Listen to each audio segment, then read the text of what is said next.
तो गाइस कैसे हैं आप सब लोग। स्वर्ड्स एंड स्कार्स के एपिसोड 47 के साथ हाजिर हो। तो लास्ट एपिसोड के एंड पे हमने देखा था कि हमारा गोजिन जो होता है वो डेथ रीपर को वहां पर समझाने की कोशिश कर रहा होता है। फिर साथ उसे कहता है कि तुम जहां पर इस टैलेंट के साथ इस बुक को बड़ी आसानी के साथ मास्टर कर लोगे। जितना टैलेंट और जितना पेशेंस तुम्हारे पास है, मुझे लगता है कि तुम्हें इस बुक को मास्टर करने में ज्यादा टाइम नहीं लगेगा। और साथ उसे कहता है कि मैं जहां पर ये बात कहना चाहूंगा कि तुम्हारे अंदर एक असैसिन बनने का टैलेंट है, लेकिन तुम्हारे अंदर असैसिन बनने से ज्यादा यानी कि एक तलवारबाज बनने का टैलेंट उससे भी ज्यादा है। तुम इस दुनिया में एक बेहतर मार्शल आर्टिस्ट हो, एक तलवारबाज बन सकते हो, तुम्हें एक असैसिन बनकर जिंदगी गुजारने की जरूरत नहीं है। इसके साथ ही नेक्स्ट सीन में दिखाते हैं कि हमारा गोजिन जो होता है वो अपने रूम में बैठा होता है कि गो गुयू उसके पास आती है। तो वो उसे कहता है कि अब तुम्हें मुझसे क्या चाहिए। तो वो उसे कहती है कि मैं यहाँ पर तुम्हारे लिए आई हूँ, क्या तुम वापस नहीं आओगे, क्या तुम हमारे पैलेस में मेरे पास वापस नहीं आने वाले। तो वो आगे से खामोश हो जाता है। तो गो गुयू उसे कहती है कि मुझे लगता है कि तुम अभी तक उस कमीनी फीमेल फिजिशियन को नहीं भूल पा रहे, तुम उस डॉक्टर को भूल क्यों नहीं जाते। मुझे लगता है कि वही कमीनी औरत इस बात की वजह है कि तुम मेरे पास नहीं आ रहे। तो वो उसे कहता है ग्यू हाथ दफा हो जाओ यहाँ पर से, तुम्हें उसके बारे में बात करने की जरूरत नहीं है।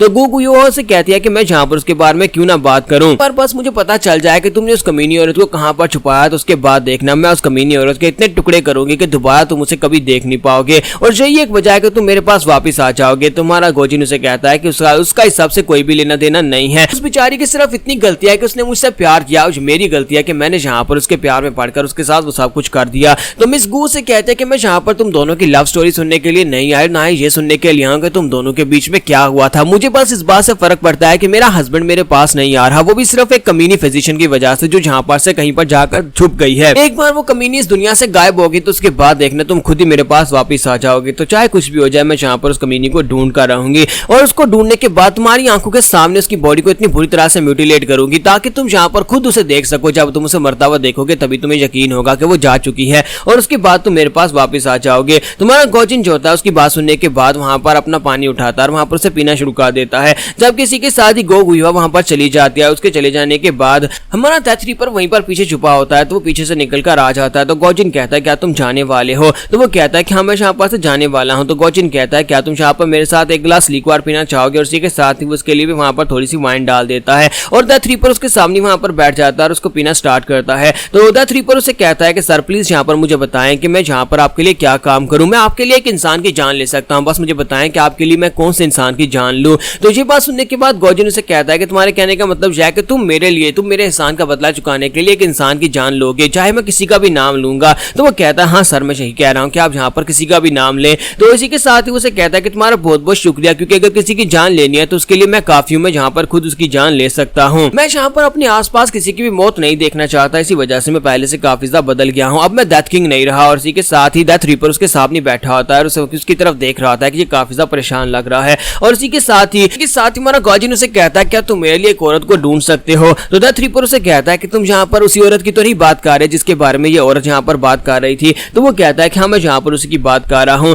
एक बहुत ही बेबस और लाचार औरत है। उस बेचारी की सबसे बड़ी गलती ये थी कि उसने यहाँ पर बाकी के सभी लोगों में से सिर्फ और सिर्फ मुझे प्यार किया, क्योंकि मुझे प्यार करना उसके लिए यहाँ पर बहुत बड़ी गलती बन गई है। तो डेथ रीपर उसे कहता है कि मैं उसे कहाँ पर जाकर ढूंढूं। तो उसे कहता है कि तुम्हें गांधी टेंपल में जाना होगा, माउंटेन्स के अंदर वो टेंपल है, और वहां पर जाने के बाद तुम्हें वहां पर मिलेगी। मैंने उसे कहा था कि मैं वहां पर महीने के अंत पर उससे आकर वो टेंपल के बाहर मिलूंगा, और मुझे लगता है कि वहां पर आएगी मुझसे मिलने के लिए। डेथ रीपर उसे कहता है कि उसे ढूंढने के बाद क्या करना है। तो वो कहता है कि उसे ढूंढने के बाद उसे कहना है कि कहीं पर जाकर छुप जाए, क्योंकि मिस गू उसके पीछे लगी हुई है, और मिस गू इतनी कमीनी हो रहा है कि वो कुछ भी करके उसको ढूंढ निकालेगी। इसी वजह से उसे ये भी कह देना कि प्लीज माफ कर देना, मैं तुम्हें दोबारा कभी नहीं मिल पाऊंगा, क्योंकि अगर मैं उसे जाकर मिलूंगा तो फिर मिस गू जो है वो उसे ढूंढकर मार डालेगी। इसी वजह से उसे कहना कि वो कभी भी यहाँ पर फोर्ट्रेस के करीब भी मत आए। और साथ ही वो अपने पास अपने नेकलेस को तोड़ता है और उसका एक हिस्सा जो होता है उसके हाथ में पकड़ा देता है और कहता है कि जाकर उसे दे देना, ये हमारे प्यार की निशानी है। उसे कह देना कि मैं उसे प्यार करता हूँ लेकिन मैं उसके साथ नहीं हो सकता। तो डेथ रीपर उसके पास से वो नेकलेस ले लेता है, और इसी के साथ ही हमारा गोजिन उसे कहता है कि तुम यहाँ पर क्यूरियस हो गए कि मैंने ये सब कुछ किया क्यों।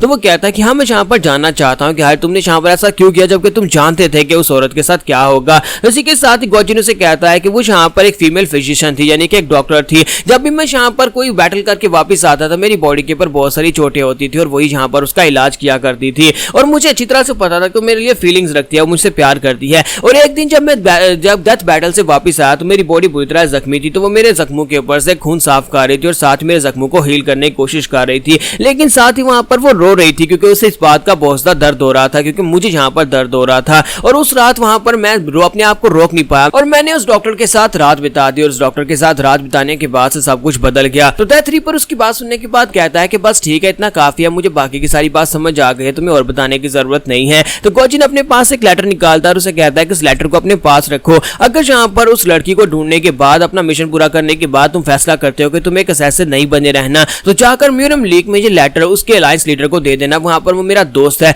वो तुम्हारे लिए यहाँ पर कुछ अच्छा करेगा, तुम्हारे लिए कुछ ऐसा बंदोबस्त करेगा कि तुम्हें दोबारा यहाँ पर असैसिनगिरी नहीं करनी पड़े। वो इस सब को छोड़ने में तुम्हारी मदद करेगा और तुम्हें एक अच्छा तलवारबाज बनाएगा। और इसी के साथ ही हमारा डेथ रीपर जो होता है उसके पास से लेटर लेने के बाद से गुड बाय बोलता है, सीधा उस टेंपल के बाहर पहुंच जाता है। तो वहां पर पहुंचने के बाद वो कहता है कि क्या कोई यहाँ पर है, तो इसी के साथ ही झाड़ियों के अंदर से यंग मिस जो होती है बाहर निकल आती है। तो हमारे सांगू की मदर जो होती है वहां पर झाड़ियों के अंदर से बाहर निकलती है और उसे कहती है कि तुम कौन हो। तो वो कहता है कि मुझे यहाँ पर किंग ऑफ डेथ ने भेजा, यानी डेथ किंग ने मुझे यहाँ पर भेजा है। तो वो जल्दी से झाड़ियों के अंदर से बाहर निकल कर आती है और उसे कहती है तो वो खुद कहाँ पर है। तो डेथ रीपर जैसे वहां पर उसकी तरफ देखता है तो उसे उसका पेट दिखाई देता है कि उसका पेट बड़ा हुआ है। तो वो कहता है कि ये क्या लगता है कि ये प्रेग्नेंट है, और इसी के साथ ही उसे अपना नाम बताता है। तो वो लड़की उसे कहती है कि क्या तुम उसके डिसाइपल हो। तो ये बात सुनने के बाद वो कहता है कि हाँ मैं उसका डिसाइपल हूँ। इसी के साथ ही हमारी सांगू की मदर उसे कहती है कि इस वक्त वो कहाँ पर है। तो इसी के साथ ही हमारा जो डेथ रीपर होता है उसे सारी की सारी बात बता देता है कि कैसे यहाँ पर गूगी हुआ तुम्हारे पीछे लगी हुई है, इसी वजह से वो यहाँ पर नहीं आ सकता, वो तुमसे मिलने के लिए नहीं आ सकता। और उसने ये भी कहा है कि यहाँ पर से कहीं दूर चली जाओ, जाकर छुप जाओ,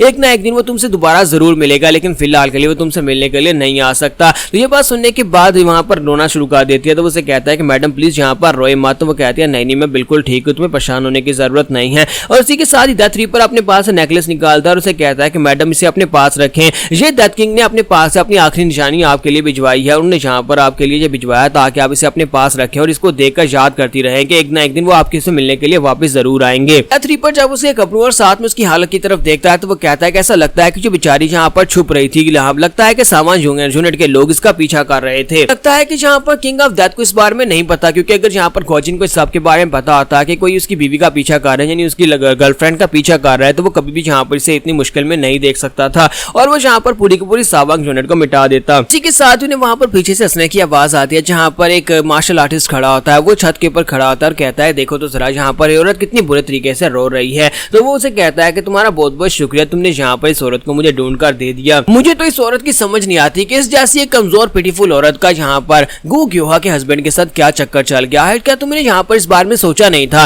कि मिस गू कितनी कमीनी औरत है और तुम उसके हस्बैंड के साथ यहाँ पर चक्कर चला रही हो। तो ये बात सुनते जल्दी से हमारा डेथ रीपर अपनी तलवार निकाल लेता और कहता है कि अब तुम कौन हो। तो वो कहता है कि मुझे तुम्हारे बारे में पता है, तुम्हें मेरे बारे में यहाँ पर जानने की जरूरत नहीं है, तुम बस यहाँ पर ये समझ लो कि मैं गू ग्योहा ने जो कुत्ते पाल रखे हैं उन कुत्तों में से एक हूँ। इसी के साथ ही वो मास्टर जो होता है वो जंप करते हुए वहां पर नीचे उतर आता है, वो हवा में उड़ते हुए वहां पर नीचे की तरफ उतर कर आता है। तो ये देखने के बाद मां डेथ रीपर कहता है कि इसे देखकर लगता है कि ये एक पीक राम का मास्टर है जो कि हवा में उड़ भी सकता है। इसका मतलब यह है कि ये फाइट बहुत ज्यादा मुश्किल हो सकती है, मुझे यहाँ पर यंग लेडी को बचाना होगा चाहे कुछ भी हो जाए। मास्टर गोजिन के मेरे पर बहुत ज्यादा एहसान है और मुझे यहाँ पर उनके बेबी और साथ में उसकी बीवी दोनों को यहाँ पर बचाना होगा। यहाँ पर हम लोग अपनी एपिसोड 47 का एंड करेंगे।